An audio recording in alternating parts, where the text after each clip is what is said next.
Okay, greetings everyone, and welcome to the Elixir Festival. Thank you for joining us. It's an exciting time. Hello, guys. Some of you are familiar faces, others are new. Welcome, welcome, and also welcome to those that will meet with this broadcast in the future in our multi-dimensional world.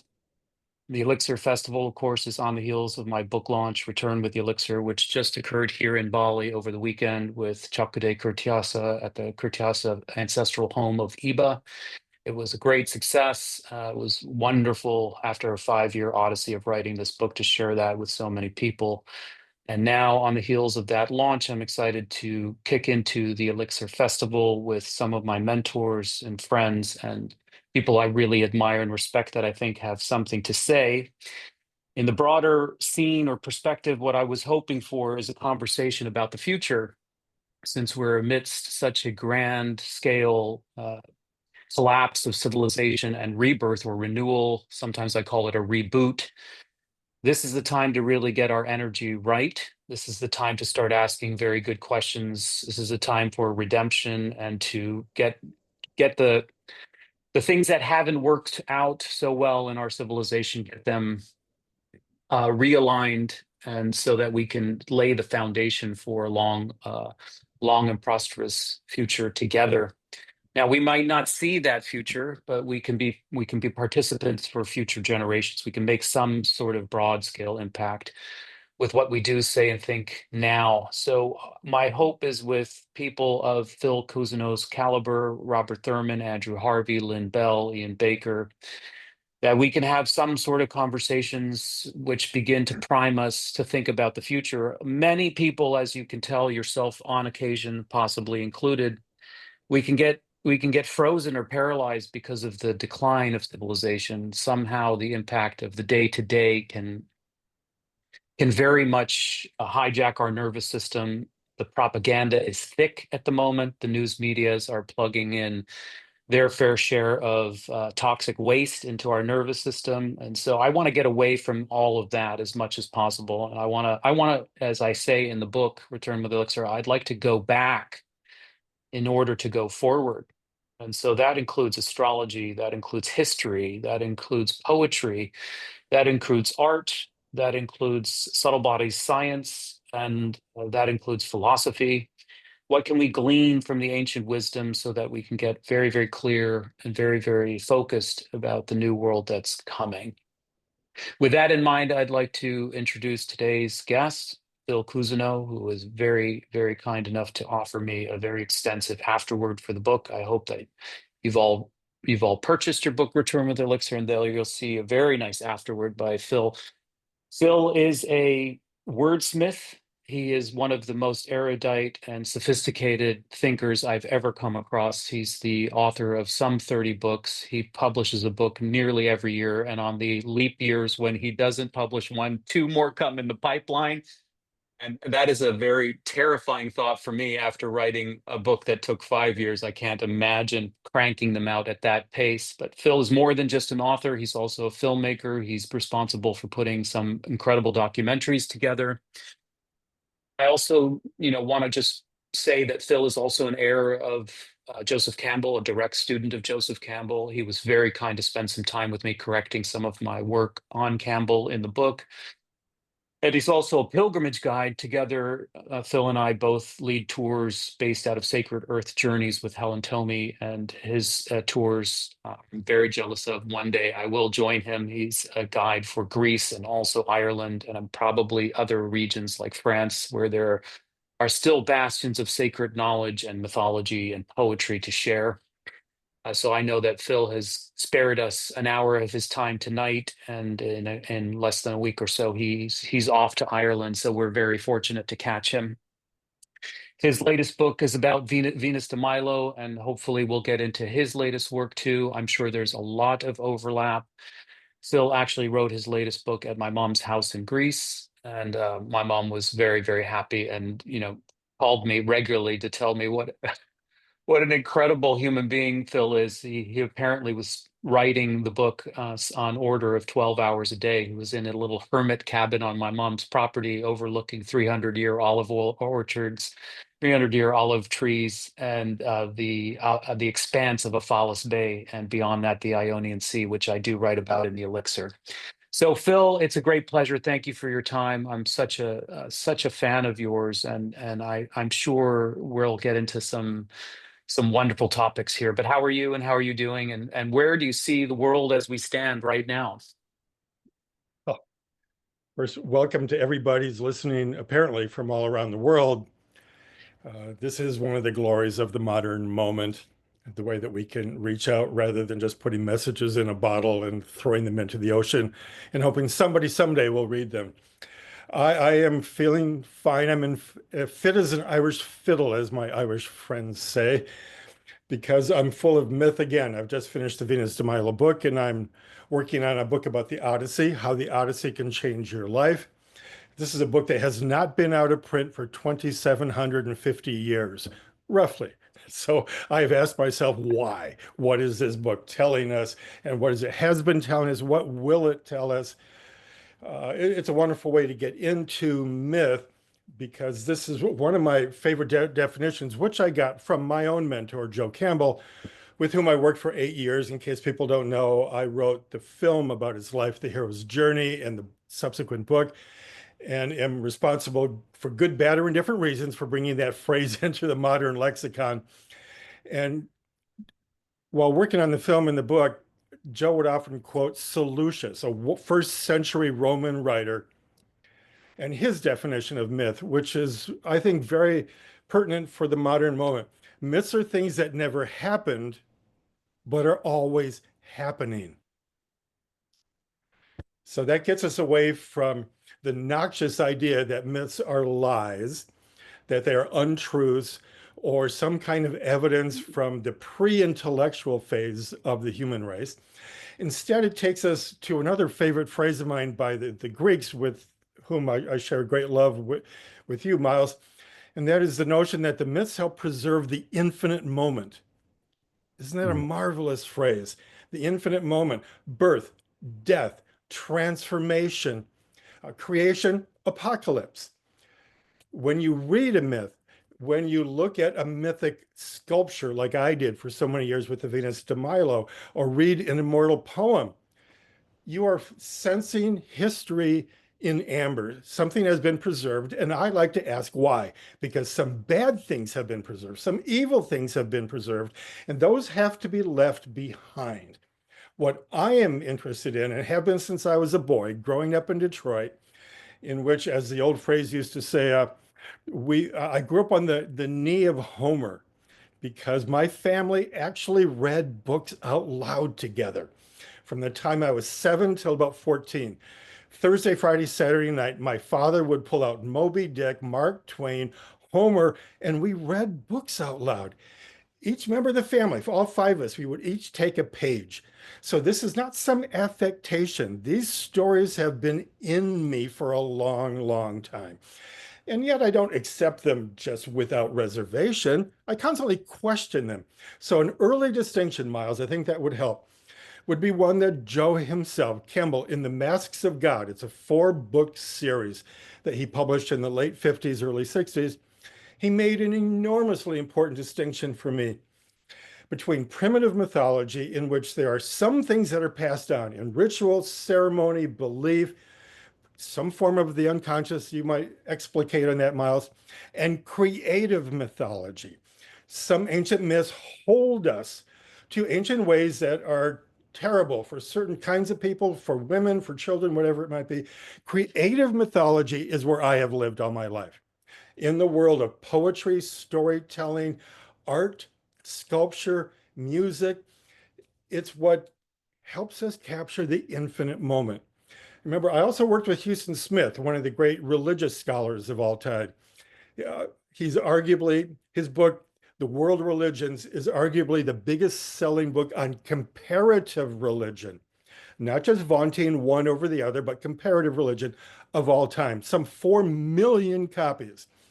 No one had ever done this before. No one had written about all the major religions and then some of the indigenous religions and looked for something in common. And while I worked with Houston for many years, including films about American Indians, He once said something that's pertinent to this afternoon's discussion, and that says, if it was true once, it is true now, and it will be true tomorrow. But getting to that point of what's finding what is eternally true, who was it? E.M. Forster called it the eternal moment. That's tricky. It's tricky because it's culturally influenced everywhere.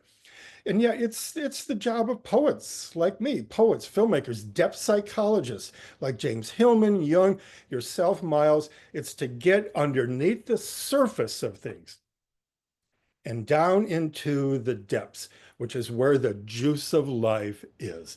That's what's kept me going all my life, both in books, but also films, in music, trying to keep that alive and separate from pop culture. Pop culture distracts us from this wonderful idea of the infinite moment. When you come to face, when you embrace something that has always been true, why we don't know, and that's the subject of many PhDs. But embracing this, looking at Vermeer, listening to a Brahms concerto, seeing the beauty of a megalithic sculpture in Scotland, those moments that hold us fast. That's what I live for. It's beautifully put, Phil. I want to ask the energy that you're bringing to it, the passion, let's call it. You have this intense passion, which, and I love this story of being raised on Homer's knee. I mean, I look at my two boys, and I would love to start something like that, reading a page each, or there's something very primitive, primal, noetic about it. It's beautiful. That was incredibly inspiring for me personally. But I want to ask, you have a lot of passion about reviving and maintaining and preserving this tradition. Do you have any thoughts about exactly how we could have almost nearly lost these traditions? What is it about culture? What is it about civilization? What is it about this time point where maybe most of us lost touch with myths? Why is it, would you say, that if you ask the ordinary person on the street if they are interested in myth, there's not much interest in myth. In fact, there's such a deep suspicion of myth. You have any comment about that from a sort of contextual point of view? Well, many, many, many. This is so myriad-sided, it's so complex. Suffice it to say that this is an argument, it's a concern that actually goes back again to, excuse me, classical times, in which the early playwrights, Sophocles, Euripides, Aeschylus, they were already beginning to set the stage for the emergence of what we think of as philosophy in early Greece, which means what in ancient Greece? The love of wisdom. So the early playwrights are kind of the bridge to what became Greek philosophy and then European philosophy, Renaissance philosophy, which is the questioning. Constantly question what has come down to you. So you're not just repeating the errors of the generations. Well, they began to really wonder, are there gods up in Olympus that are determining the way you and I live? So already in ancient Greece, which I still love so much, they're asking, do we have free will or is everything predetermined? This is being sorted out, played with by the great playwrights who we are still watching and listening. And it's come down to us. This has been argued all through the Middle Ages in Europe and right to this day. I would argue that myths are still all around us. They have never left us. They've just taken different forms. The myths are in our music, they're in our art, they're in our philosophy, they are in our theology. As Freud and Jung knew in the 1890s and the early 1900s, the myths are there in our dreams. They have never left us. So all you have to do is ask, is there something repetitive in your life? Do you think about one thing or one person or one archetype over and over again? For example, beauty.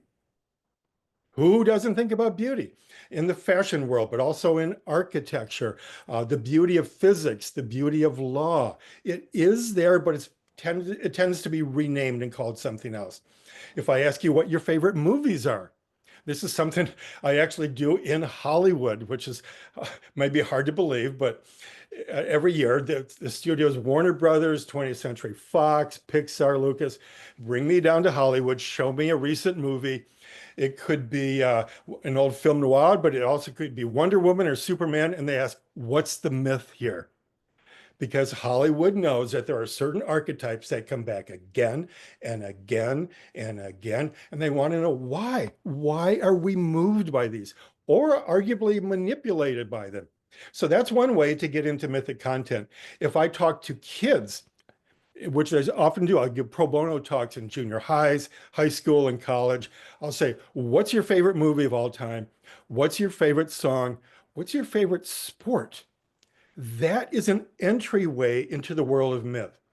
When they begin to tell me their stories, then I'll say, well, okay, so you like wrestling, or running. Hercules won the first race of all times. That's one way to get into the myth of the Olympics. So it's all around us. We just rename it generation after generation. The question is, are we in charge of our own myth? Or what was the great question that I opened with in our movie on Campbell? We have Joe asking or quoting Carl Jung, in which Jung describes how he had a midlife crisis, actually a psychic breakdown, when he was around 50. And he went out to Bollingen, and that's when he began to make his own castle by hand, all by himself. And he said, I asked myself, am I living the myth of my life, or is the myth living me? Yeah. That is still a pertinent question. I think that's stunning. It reminds me of a quote I came across writing Elixir when Jung says, where have all the gods on Mount Olympus disappeared to? And the answer he gave is that they've disappeared into the unconscious. But then he says this, and they now, because they're unconscious, now they appear as neuroses. So he was actually cautioning us. He was saying something about when the myth or this potency of time, this potency of archetype isn't conscious, that it actually can harm us. It can have some sort of negative consequence on us from the unconscious side of it. Can you speak to that? Because I think Oh, you're yeah, right there. I You're love that right there. thought. Thank you for that remembrance. One of my other mentors, and good grief, I've been blessed with some of the greats of the 21st century, Joe Campbell, Houston Smith, and the Jungian analyst Robert Johnson. Maybe some of your listeners know him. He wrote He, She, and We, books about the psychology, the mythic psychology of love and romance. Hugely popular books.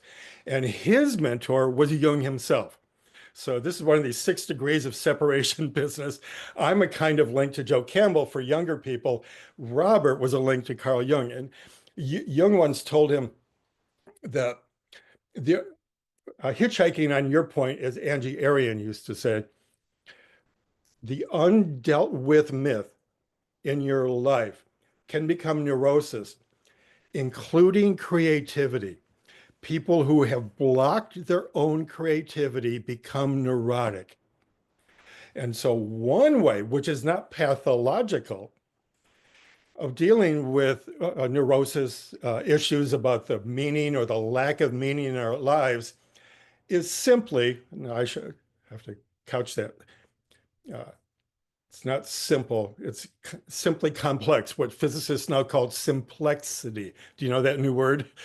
Simplexity, simple complexity is if you're feeling a lack of meaning in your life, be more creative. Creativity is that seed in the soul that needs to be nurtured. Otherwise, we suffer from, for me, the great malaise of the modern world is a lack of meaning. Yeah, So there it is. I think, this is where maybe the Elixir book that I'm writing has some intersection here, because basically the first chapter is, for me, was about understanding our world where we are right now.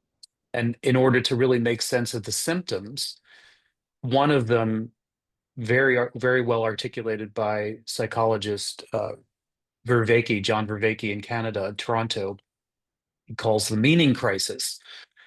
And I share with him a sensibility that in how do we understand how we got here, where we have a convergence of crisis, or what some are calling the polycrisis, where we have ecological devastation, we have an economic crisis that's like a deck of cards just ready to collapse. But we also have this widespread, the very least malaise, all the way down to existential dread, anxiety, and depression. He traces it all the way back to the Renaissance and even the Age of Reason, the Enlightenment period, which brings us very, very far forward in terms of technological development and logic, reason. But in a way, it atrophies the right brain, or what we call the right mode.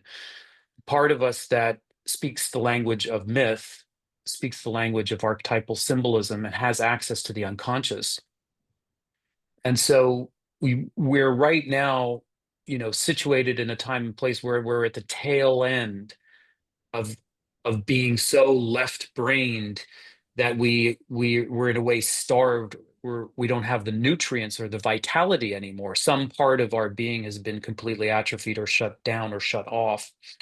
So when you start this conversation with this kind of viva for life, I mean, you're an embodiment of someone who has maintained this integrity, and you're feeding off it, and that's what probably accounts for this tremendous output that you're capable of.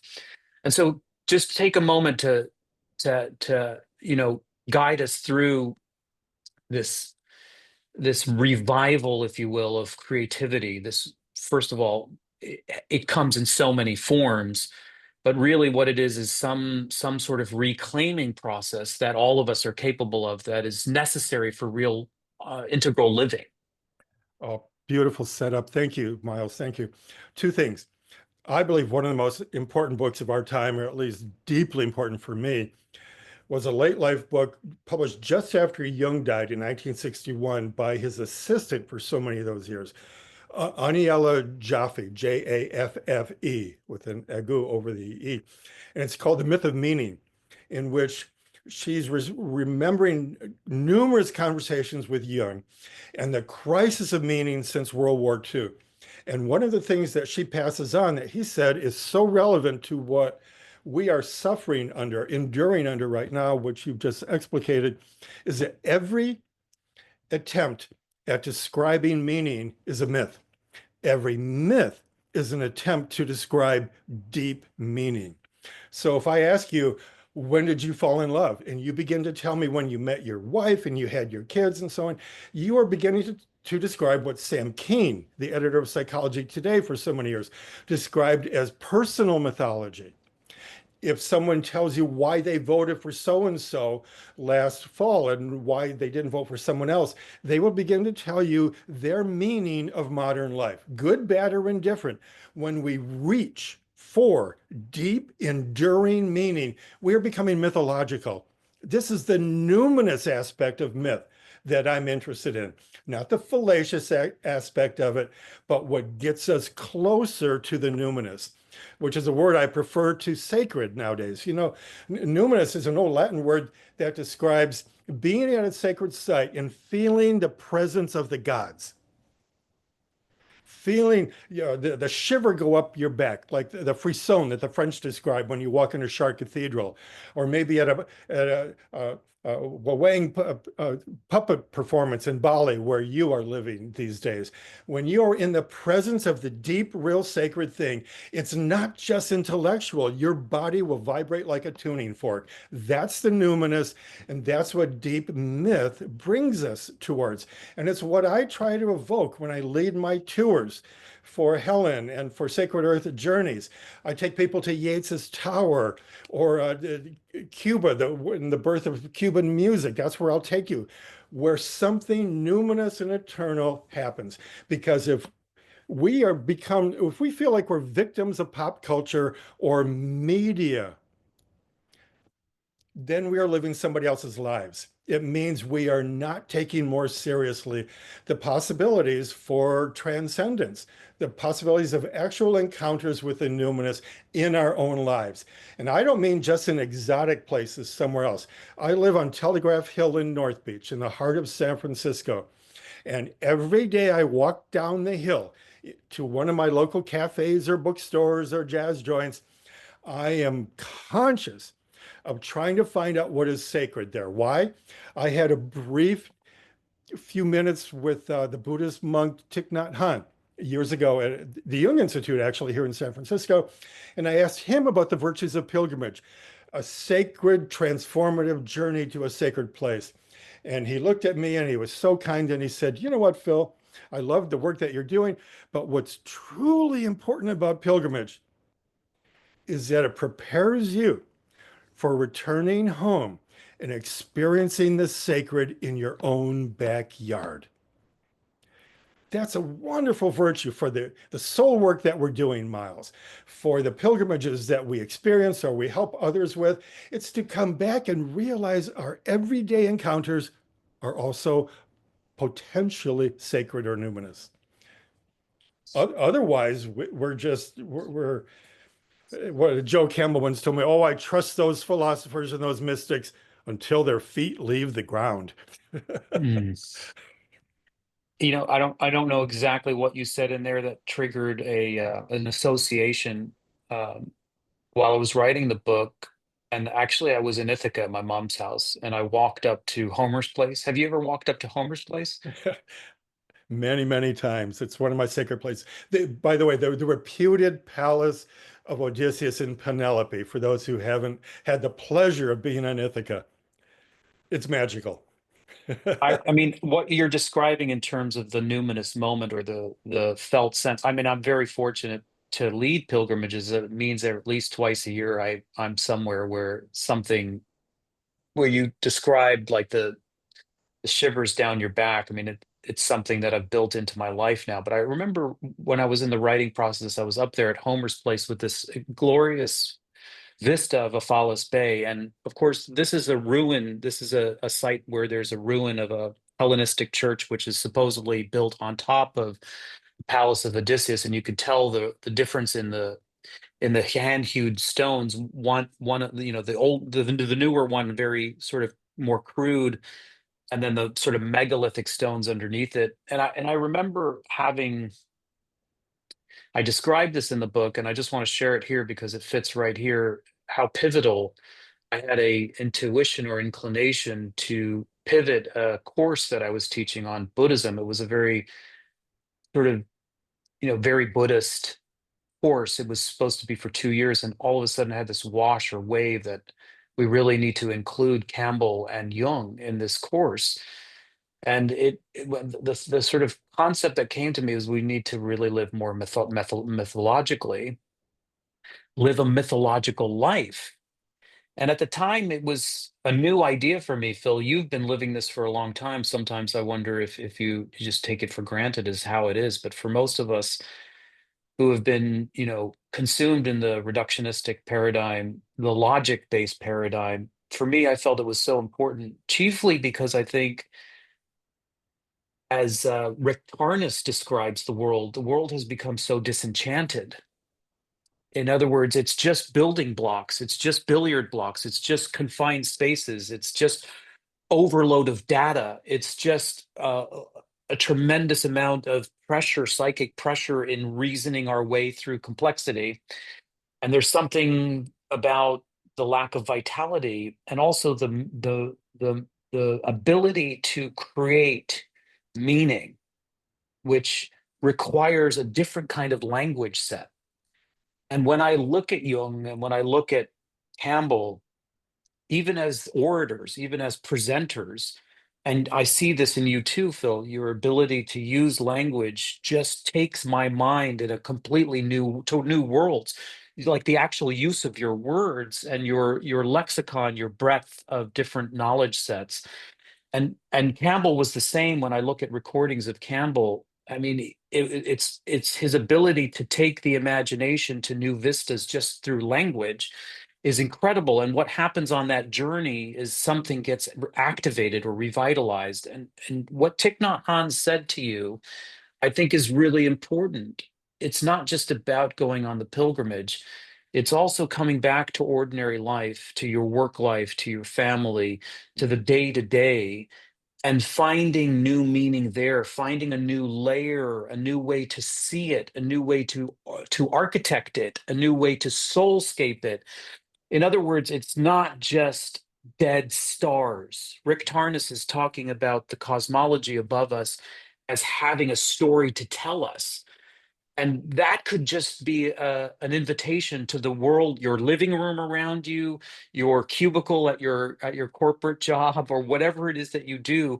It has a story that's pregnant within it if you have eyes to see it and words to read through it. Do you have anything to say about that? Oh, do I? Thank you for so many kind words. Thank you. I am trying to pass that on, the virtue of knowing our story, the virtue of knowing and honoring the language that has come down to us, the language we choose to express ourselves and to communicate with each other. Speaking of Rick, he just came to a book signing of mine with the cosmologist Brian Swim, in which we're trying to connect the beauty, the glory of the actual origins of the universe with everyday life. So this is very much on my mind. And one way, perhaps to advance even to a second, to something I know you want to talk about, and that's practical application of this, little tips. Here's one simple one, which I got from, for me, the most beautiful prose writer about mythology. If any of your listeners, your followers want to pursue this, Robert Colasso was a legendary publisher in Italy and one of the most beautiful writers about myth from India to Greece in our time. And in his book about Greek myth, especially, he has a kind of musical refrain that's always in italics that he repeats through the entire book, in which he asks, when did it all begin? That question puts you into sacred time. It puts you into myth time.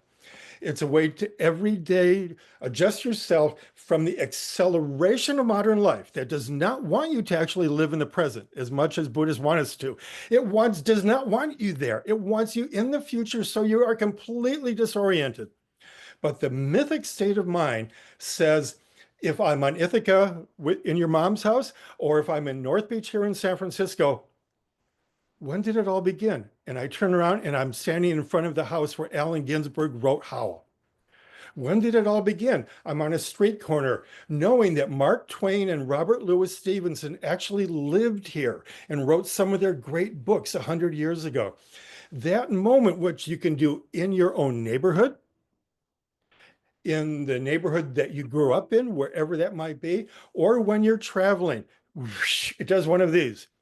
It brings you back to mythic time, and mythic time will give your soul some solace.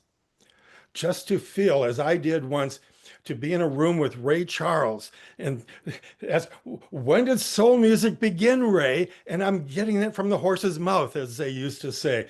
Well, it was one night in a bar in Kansas City when I realized that all I had to do was bring gospel and rhythm and blues together, and boom, there is the origin of soul music.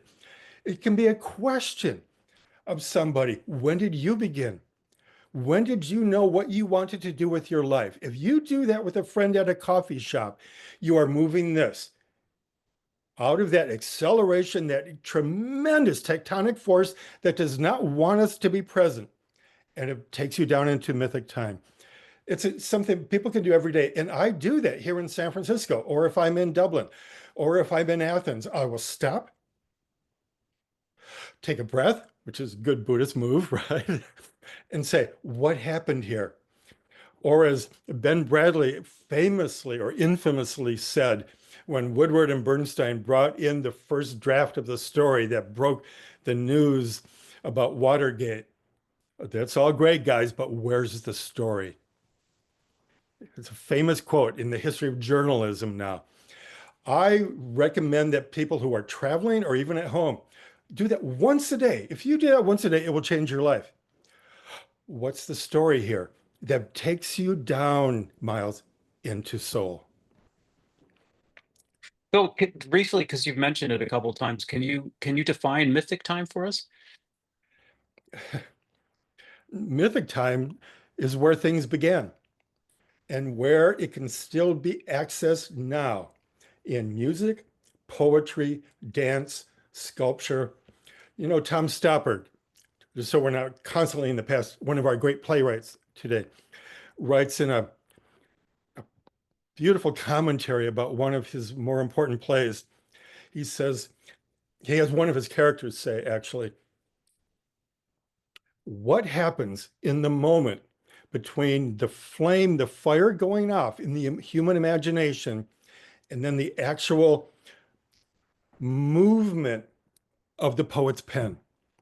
He says, in that movement, because not everybody responds to an idea or an inspiration. Some people say, well, I'll get back to it tomorrow.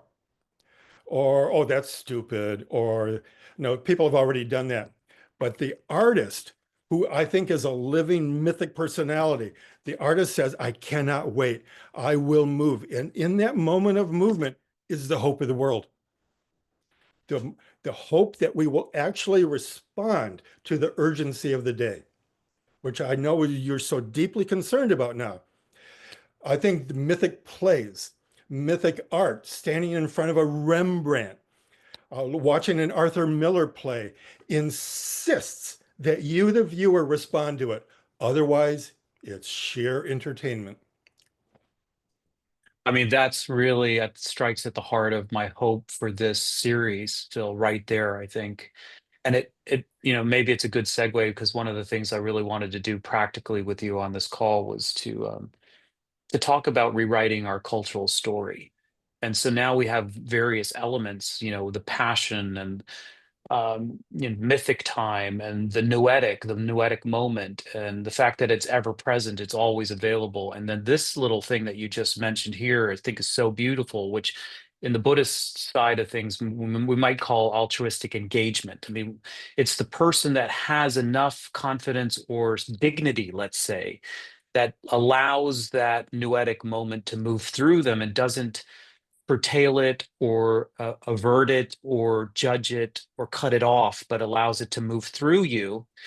But so let's see if we can put some of these elements together, practically speaking. First, what I want to do is I want to give a shot, try to give a shot at our current collective narrative. And then I want to talk and turn it over to you to help us see how we can participate in the rewriting of the new narrative. And one of my impetuses here is that I think we need a new story. We're at a critical crossroads, and I think it's time for a different kind of story. We're at a crossroads and in a couple of different ways that I talk about in the book, but certainly there's a paradigm shift away from simply being logical and reasonable. This is a time of integration. We will see science and spirit together. We will see reason and intuition married together. We will see masculine and feminine attributes come together. So there's that part of it. And there's also the Aquarian age that is being birthed out of the decline of the Piscean age. And there's new archetypes, which, either next week or the week after, Lynn Bell, an astrologer, very astute astrologer, will come in and talk about. But in terms of this idea of writing a new story, one of the stories that I think we've been, this reverts back to this idea that the gods that once were up on top of the mountain have not disappeared. They've actually gone subterranean in our own unconscious. And then you said we are always beholden to these archetypes. And I would say we're always participating in the writing of the myth. We're just not aware of it. And so one way I've looked at the myth that we're currently living by has to do with Nietzsche's proclamation that God is dead. And from there, this idea that and as I've mentioned with Rick Tarnas, that the world has become disenchanted. And then once you have what the collapse of what Bob Thurman calls a multiverse or a multi-life existence, and then you just have one life to live, and that at that critical moment where the electricity in your heart and brain stop, everything ceases. Which is the quintessential sort of idea of modern materialistic paradigm, that we really just have one life to live. There really isn't any meaning. You better go out and get yours now, eat, drink, and forever be merry, for tomorrow you die kind of idea. This then if we consider that as the sort of unconscious script, unconscious narrative, it then starts to account for how we live. We are consumers. We live on a planet of finite resources, but we're ever just consuming and gobbling. And and from there, we can see that the vast consequences on our economies, on the planet, on the ecological system, and on our relations with others, including our own bodies, has been severely, severely dismembered. And so I think that is a cultural myth. I think that's the cultural narrative. I think that's the main cultural story that is reverberating back into our own lives and making us feel this meaning crisis, this ecological crisis, this crisis of spirit. If we're right there, we have 15 minutes with one of the leading mythologists. Help us rewrite the story. What are the essential ingredients that we need? We've already covered them, but put them together for us. Thank you. That was beautifully delivered. Thank you for that setup. And I ask for your indulgence to begin with a story, then answer those ideas because this is so relevant. I was asked to deliver a commencement speech at a local high school 3 or 4 years ago up in Marin and north of San Francisco. And I went through the usual, find something that you love, follow your bliss, as Joe told me, but what he really said was follow your enthusiasm. Bliss came later. Follow your deep excitement, your enthusiasm. So I went through all that, and I asked the students to thank their parents for sending them to school and thank your teachers and so on. And as I was about to finish, I had this sudden inclination to add one more thing. And it's something that I had learned from one of my literary heroes, Albert Camus, who wrote beautifully on the myth of Sisyphus, which is I then did. And one of my earlier books is The Lost Notebooks of Sisyphus, in which he said, besides all of the pain and the struggle, we must think of Sisyphus as happy. It's a breakthrough line. It's now t-shirts. Young kids and teenagers and 20-somethings get that tattooed on their bodies now. That line is somehow burning its way into this current generation. But he also said something else. And that is, he asked his readers and his listeners, so we're talking the late 40s, early 50s, right after World War II, to be engagé. It's a beautiful French verb, which means engaged. Participate in the world. Don't be above it as a holier than thou mystic or a holier than thou poet, or as we say here in the Bay Area, holier, Berkeleyer than thou, right? Instead, find one cause that you burn for, that you believe in. And as I'm saying this, I'm looking out at this to 100 wonderful teenage kids, and they're looking at me with love in their eyes, Miles, because no one has really been telling them to follow their heart. They would say, oh, now study this, go to college to get this job and make this amount of money. But I was asking them to be engagé. Find a cause you deeply believe in, and then the rest will follow. You will find your career, your goal in life, and so on. I'm finishing up, round of applause, and a father who had been filming comes up to me, puts his camera down, and in a deep French accent says, oh la la, voila, I can't believe an American knows our great French philosopher Camus. And he kisses me on both cheeks. People are taking photographs of this.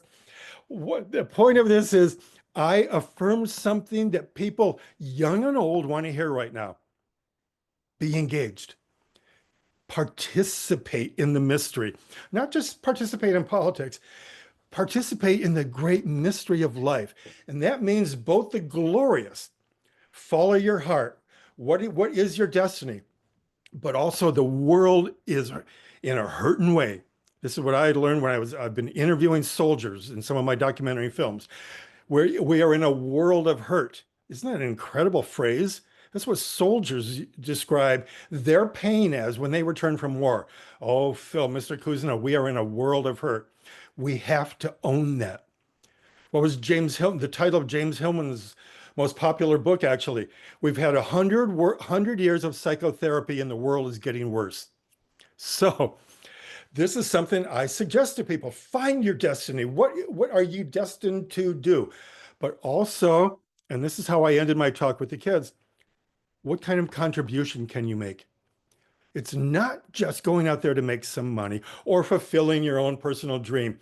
How can I contribute? This is one of my morning practices, Miles. Ask, who can I help today? How can I contribute? I've got this, that, and the other to do. I've got a book to finish. I've got a lecture to give. That's not it. How can I contribute in my neighborhood with my family? Is there someone elderly or young that I can help? This is actually leads me then to maybe the closing line here that is so helpful to me. Joe, as in Campbell, used to quote Claude Lévi-Strauss, the great French anthropologist, and a phrase that he came up with when he was studying ritual and ceremony in South America and then comparing it with ritual and ceremony in Europe. This is a way to find out where myth is relevant, right? And he coined this phrase, the participation mystique. It's a fancy way of saying there is a mystery in actually participating in deep ritual and ceremony.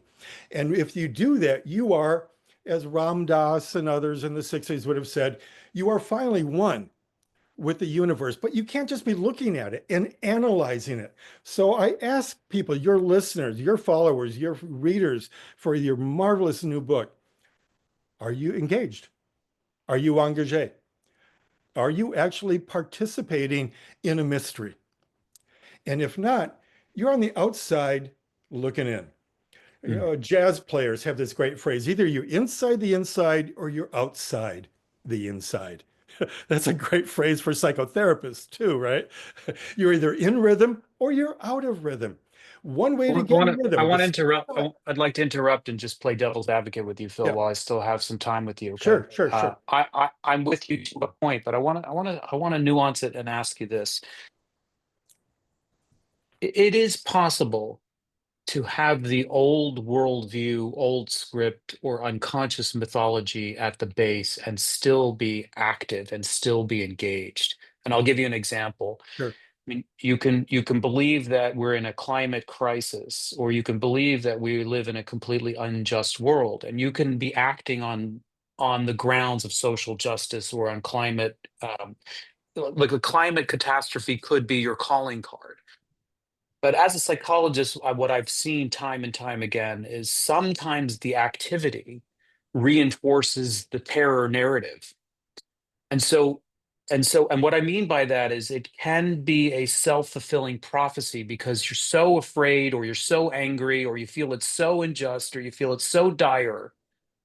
And you marshal all you recruit all your passion and your energy to invest in a counter move, unknowingly reinforcing the very dire narrative. And that's what I'm very, very scared of. And that's what I critique. And I get a lot of flack for it because people hear what they hear me saying is, don't do that. What I'm actually saying is, and I look at, so, and then the alternative is I look at my master like Geshe Tenzin Zopo or the Dalai Lama.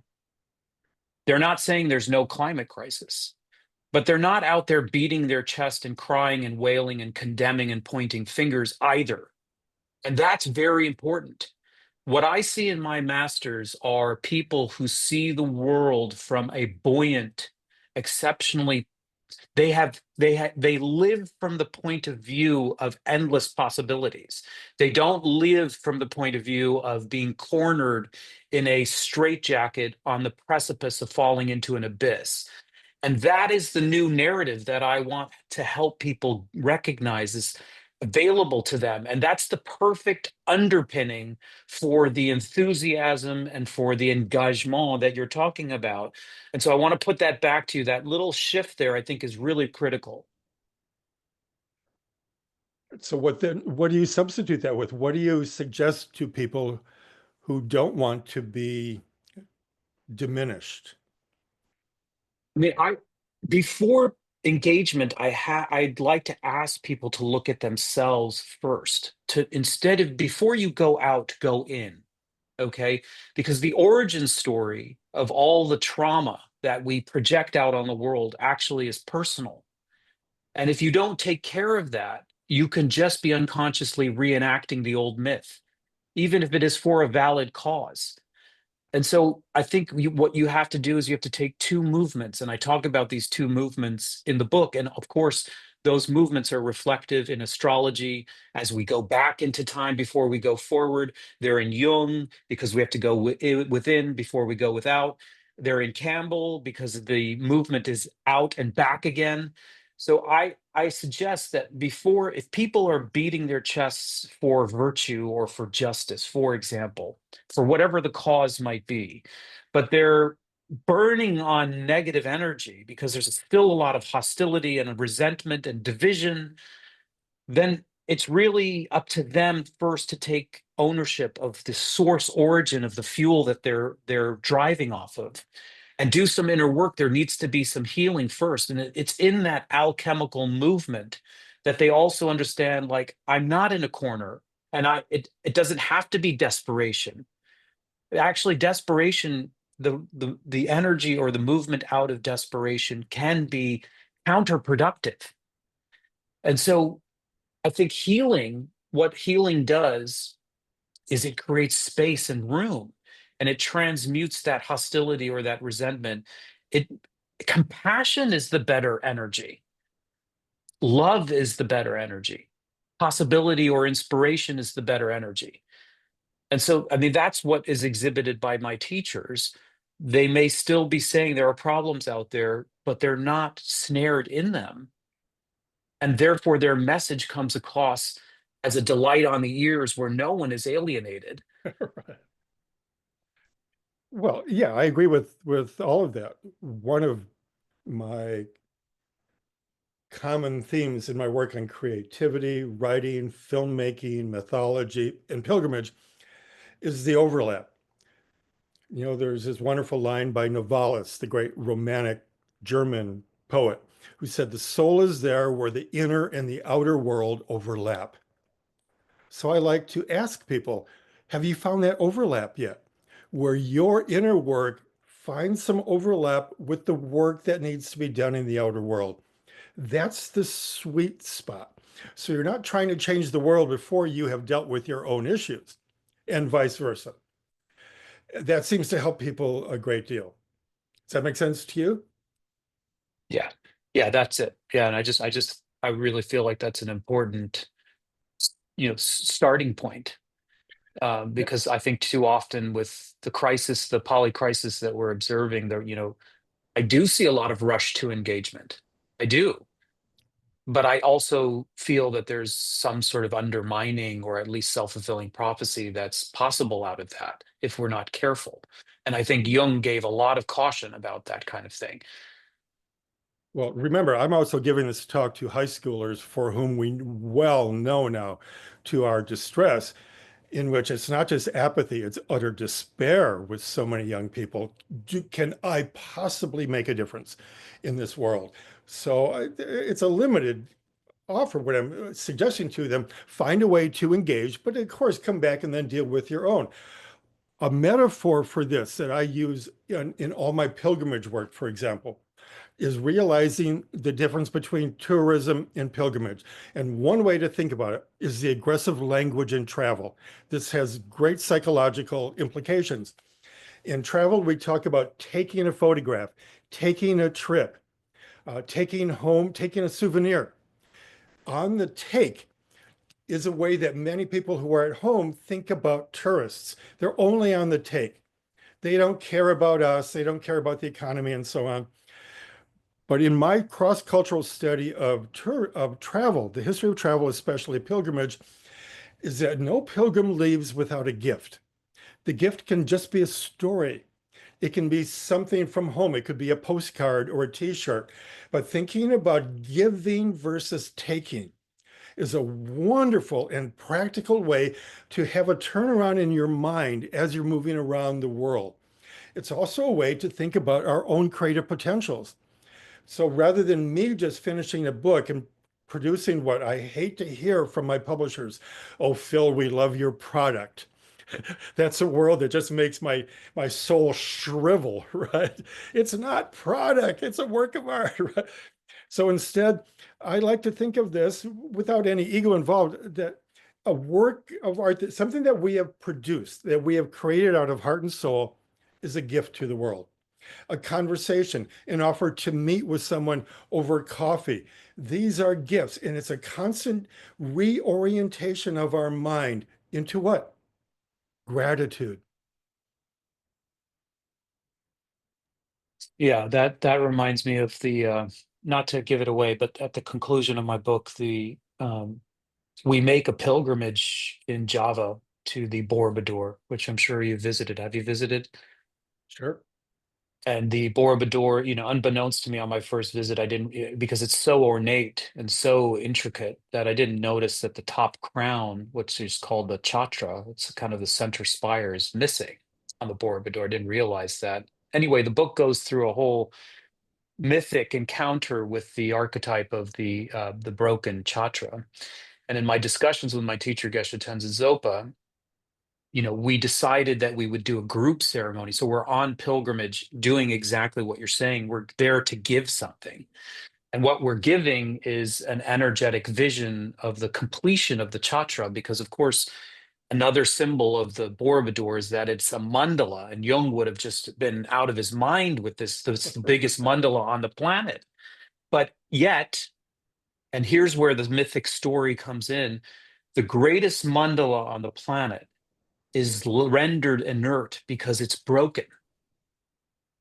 And that's where we are as a civilization. There's something missing inside of us that renders us inert or pathetic or depressed or powerless. And Geshe Tenzin Zopa and Monko Jitu, the local Javanese masters that I were working with, they hatched this plan or conceived this plan that we weren't going to go around try to find bricks to reconstruct the actual physical object. What we were going to do was we were going to pray, visualize, and join the vibration of our own mantras to conceive visually the chatra as complete. And I came away from that story in the macro version of it, and particularly with my request to you as how do we rewrite a story? What I learned from Geshe Tenzin Zopa was first you have to envision a complete world that you're already whole. You can't reconstruct the chatra from the point of view that you're broken. First, you have to remember that you're always whole. You're already whole. It's already complete. You can't run around finding bricks and cement and sort of, feverishly hatch the completion of this physical structure. First, you have to tap the noetic. First, you have to tap the mythic. First, you have to tap this better version of yourself, this better story that you tell yourself that you're actually already whole. Then you can go about healing your wounds or, healing the division, if it were, whatever it is out there that may feel that it's fragmented or disrupted or disturbed. First, you find the better story in you that things are okay. And then you live from that place and you reconstruct from that place and you engage from that place. And so I think this is what you're pointing to. I want to turn it back over to you for any final thoughts because you've spent almost an hour with us, and I really appreciate all your time and your insights and your passion. Any concluding thoughts that you might have? Yes, I keep ruminating over your question, which is one of the great questions of the day. How do we rewrite the story?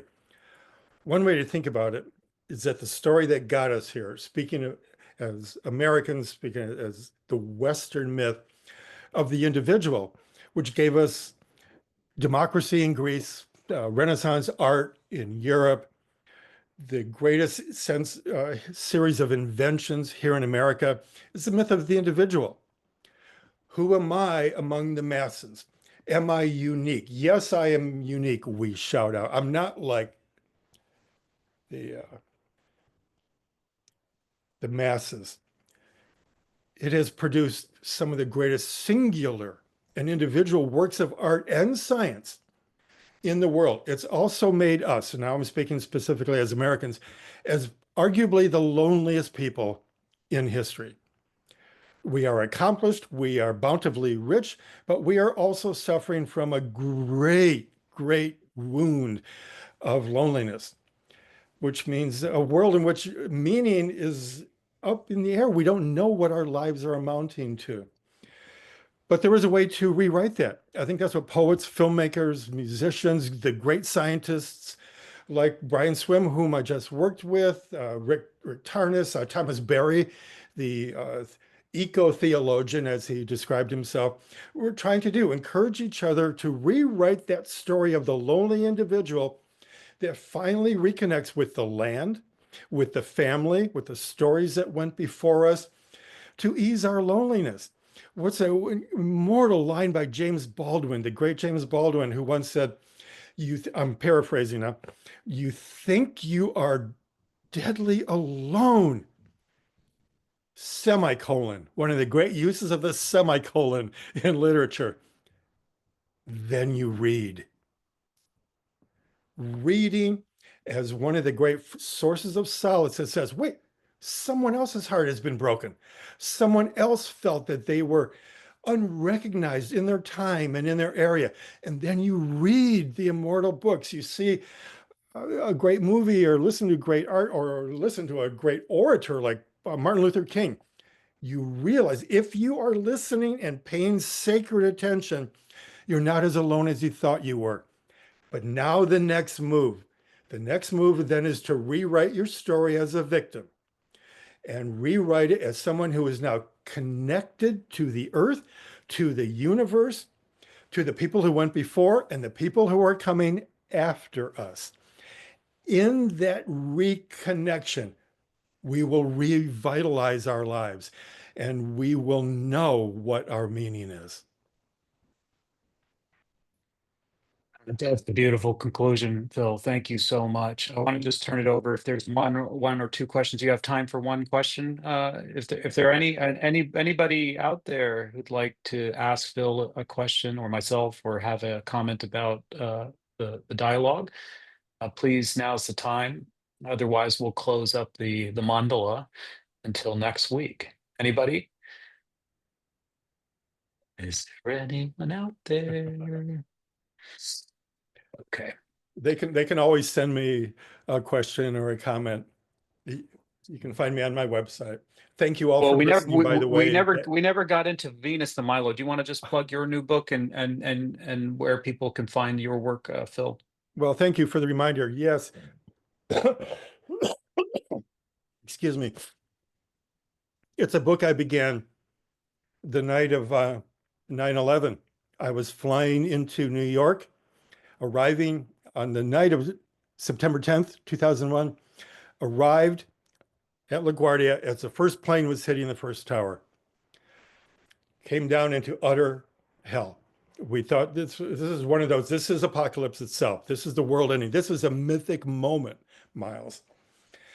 And I was able to get out with my luggage. I was able to get out, find a small hotel. My publisher sent a car. And the reason it was important was because the first reading for the national tour of my book, Once and Future Myths, The Power of Myth in the Modern World, was going to be held at the Rizzolis in the bottom floor of the Twin Towers. So this was important for me. Many people back here in California thought I was in the Twin Towers when they fell. Talk about mythic. I couldn't, because all the cell phone coverage had died. There's no way for me to reach anybody. Talk about the power of silence, mythic silence, the interstitial areas between time and space and so on. The next day I was utterly bereft because as the realization of the loss of life, the terror, the belief that there were 7 more planes in the area, so this wasn't over. How did I respond? This is Mm. actually pertinent to our conversation today. I met with my publisher briefly. He encouraged me to keep going across America, and I held 21 town halls in 21 cities across America so that we could talk as a group, as a community, as a family about what had just happened in America mythically. Mm. Not just get caught up religiously or politically, but mythically. Full houses all across the country, Miles. Mm. When we agreed on that, I then the next morning walked across New York from where I was to MoMA so that I could do what? So that I could spend a couple of hours with Vermeer. There was something in me that I think was mythic, that has happened with people throughout human history, when in moments of utter terror, being bereft of hope and meaning, we have turned to art, music, storytelling, and conversation. So I walked, what was it, 5 or 6 miles across New York, spent an entire afternoon with the Vermeers, somehow replenishing. This is an important word in psychotherapy, but also in art. Can you revitalize? Can you replenish? Can you remember in every sense of that word? Art has traditionally gotten us there. It was there at MoMA that I decided to write about the history of the Venus de Milo, because my father used to subscribe to Life magazine. And one day in 1963, a Life magazine arrived with the Venus de Milo on the cover.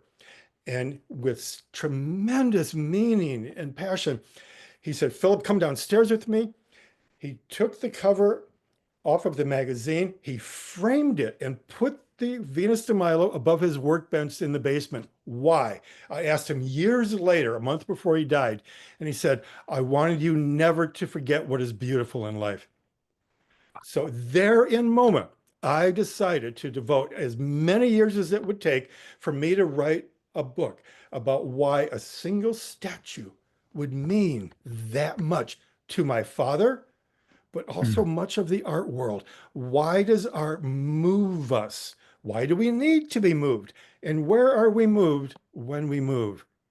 Mm. So my book, Who Stole the Arms of the Venus de Milo, is out now. I'm proud to say the governor of Milos itself is reading the book at the moment. That's a victory for all of us who write, right, Miles? Amazing. Thank That's you. a really compelling story, and so I mean I think so beautifully captures and summarizes everything we talked about today. So thank you for your work on the book itself, and for being such a great guest for my mom while you wrote it. But also today was just it was revitalizing, Phil, to see you animated just like Joseph Campbell, and just all the beautiful contributions that you make, the tours that you lead, the books that you write, and the beauty that you put out in the world. So thank you for joining us on this. And I think, we'll build on this as we go through the lectures, because each speaker will be contributing a particular kind of discipline, but they all converge in a tapestry. I mean, the rewriting of myth, the astrology that's coming, the subtle body science that Bob will talk about, the pilgrimage that Ian Baker will talk about, the mysticism that Andrew Harvey will talk about. By the end of this series, I think we'll have a very, very rich perspective, and most importantly, that enthusiasm coming from a very good aligned vision or new story. I think that's a great, great omen to set us on embark on this elixir journey. So thank you so much, Phil. Thank you for offering the elixir to the rest of us. And safe travels in Ireland. And I hope to one day connect with you and Ithaca personally. Let's have a cup of coffee together at my mom's house. Look forward to it. Thank you, Blessings in all your everybody. travels, everybody. Pay attention to the emails, because each of these lectures will be coming at a slightly different time. And so, if you want to join us live, just make sure that you pay attention to the speaker, the day, and the time that we'll be converging together. So, wish you all the best for the week, and look forward to seeing you all very soon. Take good care. Thank you.